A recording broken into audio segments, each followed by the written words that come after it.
Welcome to our channel. கிராம உதவியாளர் பணிக்கு எப்படி விண்ணப்பிக்கணும், என்னென்ன எலிஜிபிலிட்டி இருக்கணும், அதை பற்றிய ஃபுல் டீட்டெயில்ஸ் பார்த்தலாம். ஃபார் எக்ஸாம்பிள் இப்போ நான் திருநெல்வேலி டிஸ்ட்ரிக்டில் உங்களுக்கு எப்படி விண்ணப்பிக்கிறது அப்படின்னு சொல்லிடுறேன்.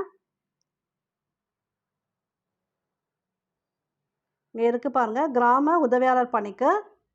ஒருவேளை இந்த போஸ்டிங்க்கு நீங்கள் ஆல்ரெடி விண்ணப்பிச்சிருக்கீங்க, ஏன்னா 14/7/2025 வந்து ஒரு நோட்டிஃபிகேஷன் வந்துச்சு இல்லையா, அப்போ நீங்கள் விண்ணப்பித்திருந்தீங்கன்னா திரும்ப வந்து விண்ணப்பிக்க வேண்டாம்.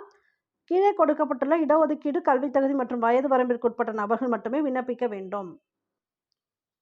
என்னைக்கு வந்து விண்ணப்பங்கள் பெறப்படும் நாள் கொடுத்துருக்காங்கன்னா 14/10/2025 ஸ்டார்ட் ஆயிடுச்சு. உங்களுக்கு லாஸ்ட் டேட்டு 28/10/2025. பதவியின் பெயர் கிராம உதவியாளர். சம்பள விகிதம் 11,100 35,100 வரைக்கும். இது வந்து திருநெல்வேலி டிஸ்ட்ரிக்ட். ஒரு 6 போஸ்டிங் இருக்கு. இதில் வந்து இன்னர் சுழற்சி விவரம் கொடுத்துருக்காங்க. சப்போஸ் நீங்கள் உங்கள் டிஸ்ட்ரிக்ட் வெப்சைட்டில் போய் பார்த்தாலும் அங்கே இன்னர் சுழற்சி விவரம் பார்த்துட்டு அதில் நீங்கள் வரீங்களா அந்த க்ரைட்டேரியாக்குள்ளன்னு செக் பண்ணிவிட்டு அப்புறம் அப்ளை பண்ணுங்கள்.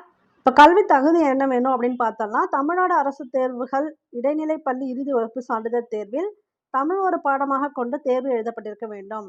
அதாவது எஸ்எஸ்எல்சியில் 10th நீங்கள் வந்து தமிழ் ஒரு பாடமாக எடுத்து படிச்சிருக்கணும்னு சொல்லியிருக்காங்க. மதிப்பெண் பட்டியல் கட்டாயம் சமர்ப்பிக்க வேண்டும்.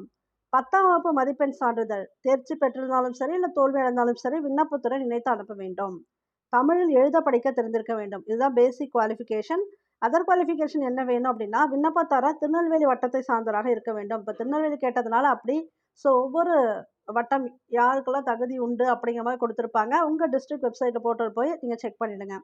தேர்வு செய்யப்படுவரின் நடத்தை குறித்தும் முந்தைய குற்றப்பின்னணி குறித்தும் நியமன அலுவலர் அறிந்து திருப்தி அடைய வேண்டும். உடற்தகுதி கரெக்டாக பெற்றிருக்கணும்.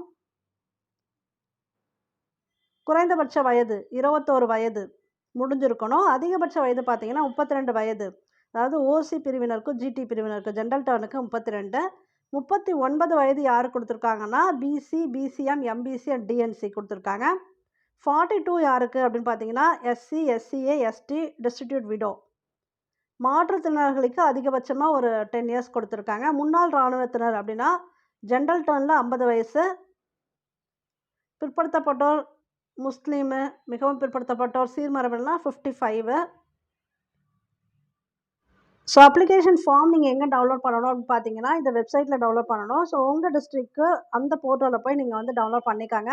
டவுன்லோட் பண்ணிவிட்டு விண்ணப்ப படிவத்தினை முழுமையாக பூர்த்தி செய்து உரிய ஆவணங்களுடன் நேரடியாகவோ பதிவு தபால் மூலமாகவோ திருநெல்வேலி வட்டாட்சியர் அலுவலகத்திற்கு அனுப்பப்படும் விண்ணப்பங்கள் மட்டுமே ஏற்றுக்கொள்ளப்படும். இன்னும் நேரடியாக நீங்கள் போய் கொடுக்கலாம், இல்லைன்னா நீங்கள் தபால்லையும் அனுப்பலாம். கீழே அட்ரஸ் இருக்குது. லேட்டாக அனுப்பக்கூடாது, அவங்க கொடுத்த டைமுக்குள்ளே நீங்கள் அனுப்பணும். அப்புறம் விண்ணப்பதாரர்களுக்கு வாசித்தல் மற்றும் எழுதுதல் திறன் தேர்வு மற்றும் மிதிவண்டி அல்லது இருசக்கர வாகனம் ஓட்டும் திறன், நேர்முக தேர்வு ஆகியவற்றிற்கு தனித்தனியே கடிதம் அனுப்பி வைக்கப்படும். நீங்கள் விண்ணப்பங்கள் அனுப்ப வேண்டிய முகவரி பார்த்துக்காங்க. இது வந்து திருநெல்வேலி மாவட்டத்துக்கு உரியவங்களுக்கு மட்டும். வருவாய் வட்டாட்சியர் அலுவலகம், திருநெல்வேலி மாவட்டம், பின்கோடு இதெல்லாம் கொடுத்துருக்காங்க. இந்த அட்ரஸ்க்கு அனுப்பிடுங்க. இல்லைன்னா டைரெக்டாக கூட நீங்கள் சப்மிட் பண்ணிடலாம். இப்போ எப்படி ஒரு அப்ளிகேஷன் ஃபில் பண்ணுறது அப்படிங்கிறத பற்றி பார்த்தலாம். அப்ளிகேஷன் பார்த்தீங்கன்னா இங்கே வியூன்னு இருக்கு இல்லையா, ஃபஸ்ட்டு அதிலே இருக்குது. இங்கே இருக்குது பாருங்கள், கிராம உதவியாளர் பதவிக்கான விண்ணப்ப படிவம். விண்ணப்பதாரின் பெயர் தமிழில், கேண்டிடேட் நேம் வந்து இங்கிலீஷில் எழுதணும். அடுத்து ஆதார் எண் கண்டிப்பாக கொடுக்கணும் இந்த இடத்துல. தந்தை இல்லைனா கணவர் பெயர், வயது, பாலினம், விண்ணப்பதாரரின் சமீபத்திய புகைப்படம் இந்த இடத்துல ஒட்டிடணும்.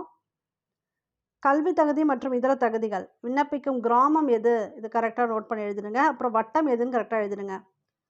விண்ணப்பதாரர் இந்த நாளது தேதியின்படி விண்ணப்பிக்கும் வட்டத்தில் வசிப்பவராக இருத்தல் வேண்டும். இந்த வட்டத்தில் நீங்கள் வசிக்கிறவங்களா இருந்தால் தான் இதுக்கு நீங்கள் அப்ளை பண்ண முடியும். அது பார்த்துக்கோங்க. முகவரி, அஞ்சல் எண், இருப்பிட சான்றிதழ் கண்டிப்பாக இணைக்கப்பட வேண்டும். தொலைபேசி எண், மின்னஞ்சல் முகவரி, அப்புறம் தேசியம், மதம், ஜாதி எல்லாமே இங்கே நோட் பண்ணிடணும். கல்வி தகுதி அவங்க வந்து 10th கேட்டிருந்தாங்க இல்லையா, அது கொடுத்துடணும். சான்றுகள் கண்டிப்பாக இணைக்கணும். அந்த நகல் ஜெராக்ஸ் காப்பி இணைக்கணும். 10th மார்க் ஷீட்டு இணைக்கணும். காவல்துறையில் வழக்கு எதுவும் நிலுவையில் இருந்தால் அதன் விவரம் இருந்தால் எஸ் கொடுங்க, அதை பற்றி விவரம் கொடுங்க, இல்லைன்னா இல்லை. வாகனம் ஓட்டும் திறன், மிதிவண்டி அல்லது இருசக்கர மோட்டார் வாகனம் ஓட்டும் திறன் பெற்றீர்களா? ஆம்னா ஆம் கொடுங்க, இல்லைன்னா இல்லை கொடுத்துருங்க. டிக் பண்ணணும் இந்த இடத்துல. ஆம்னா ஆம்னு டிக் பண்ணணும். அப்புறம் இருசக்கர மோட்டார் வாகனம் உரிமம் வைத்திருக்கீங்க அப்படின்னா அதுவும் ஆம் கொடுங்க. அப்படி இருந்துச்சுன்னா நீங்கள் வந்து அதற்கான ஜெராக்ஸ் கொடுக்கணும். உரிமம் நகல் கண்டிப்பாக இணைக்கப்பட வேண்டும். விண்ணப்பதாரர் ஆதரவற்ற விதவையா, இதெல்லாம் வந்து ப்ரிஃபரன்ஸ்க்குரியது. முன்னாள் இராணுவத்தினரா, மாற்றுத்திறனாளியா, முதல் தலைமுறை பட்டதாரியா, கலப்பு திருமண தம்பதியினரா, கொரோனா தொற்றினாலோ இதர காரணங்களாலோ பெற்றோர் இருவரையும் இழந்த இளைஞர்கள், 1 முதல் 10ஆம் வகுப்பு வரை தமிழ் வழி கல்வி பயின்றவர்கள். இதில் ஏதாவது ஆம் இருந்தால் ஆம் கொடுங்க, இல்லைன்னா இல்லை கொடுத்துருங்க. அரசு வழிகாட்டு நெறிமுறைப்படி இதர முன்னுரிமை வேறு ஏதாவது இருந்ததுன்னா அதுக்கு ப்ரிஃபரன்ஸ் வச்சுருந்தீங்கன்னா கொடுத்துருங்க. முன்னுரிமை கோரப்படும் இனங்களுக்கு உரிய சான்றுகள் நகல் இணைக்கப்பட வேண்டும்.